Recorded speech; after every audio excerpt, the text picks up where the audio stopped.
Assalamualaikum warahmatullahi wabarakatuh. My name is Zaki Al-Ghifari. My name number is 06011 2824 209056. And I will be explaining a brief summary of my best material that I have learned so far. There are two brief summary that I want to explain, which is word ending and rising intonation. Let's start with word ending. What is word ending? Word ending refers to a final part of a word, typically a suffix that can modify its meaning, tense, or grammatical function. Now, there are two types of word ending, which is ed and s. In English, the ed ending is pronounced in three different ways, depending on the sound that comes before it. Here are the three pronunciation. If the verb ends in a voiceless sound, such as k, p, f, s, sh, ch, the ed is pronounced as t. Examples are laughed, laughed with a t, laughed. Kissed, kissed with a t pronunciation at the end. If the verbs end in the voice sounds, such as again, B, G, V, Z, Z, L, M, N, R, or A vowel sounds, the ed is pronounced as a D. Examples are played, played, played, pulled, pulled, pulled with a D at the end. Ed or it or id, it or id, or if the verb, it can be pronounced if the verb ends in a T or a D sounds. The ed is pronounced as, of course, et or it.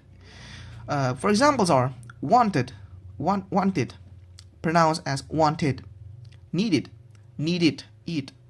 Again, those are the pronunciation of ed. Now to the s ending, there are three, which is you can again pronounce it after an unvoiced final sound such as f, k, p, and the when in the th, or should I say the. Examples are look and looks, ask and asks, help and helps, wait and waits.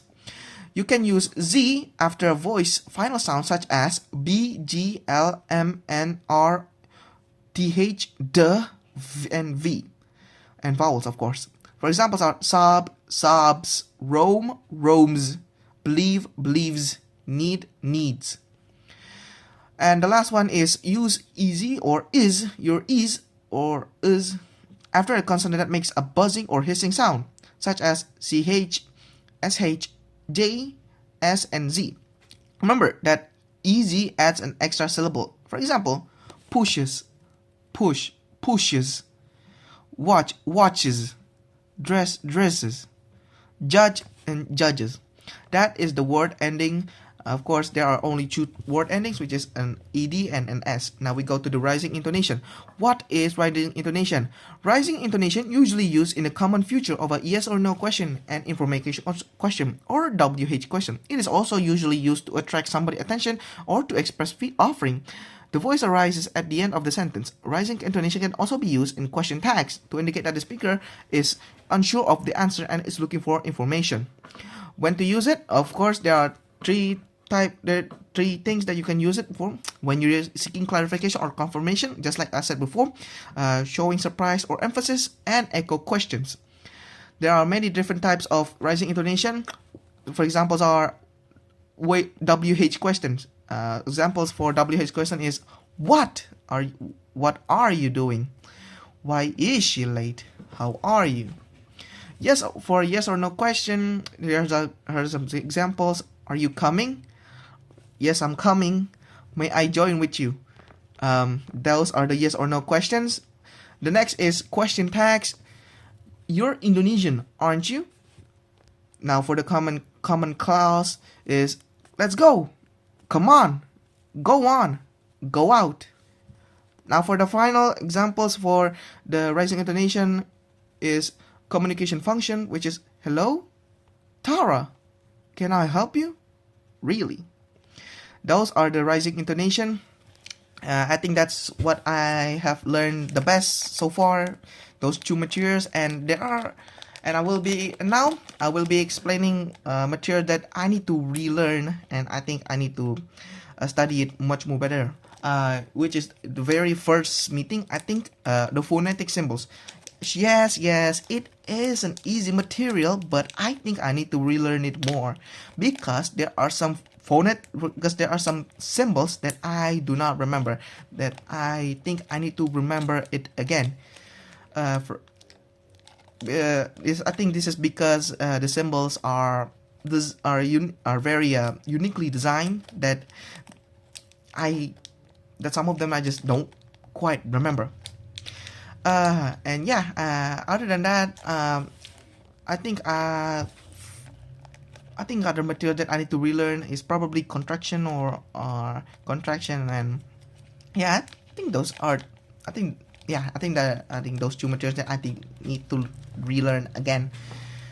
And my feedback on to the class and lecturer is I think the class is very active, especially when offline classes. On online classes, I have to be truthful. It's not very interactive, but in offline classes, it's actually very interactive. The the presentator presents their work very uniquely and very interactive with the other uh, group and with the other students. It's very fun, and I think, yeah, for the lecturer, I think I think our lecturer is doing great, doing her best. Yeah, I think that's all that I want to talk about. Um I have talked about what materials that I have learned the best and what I need to relearn, and feedbacks on the class and the lecture. I think that is all. Thank you for watching. This is my work, and this is bye bye.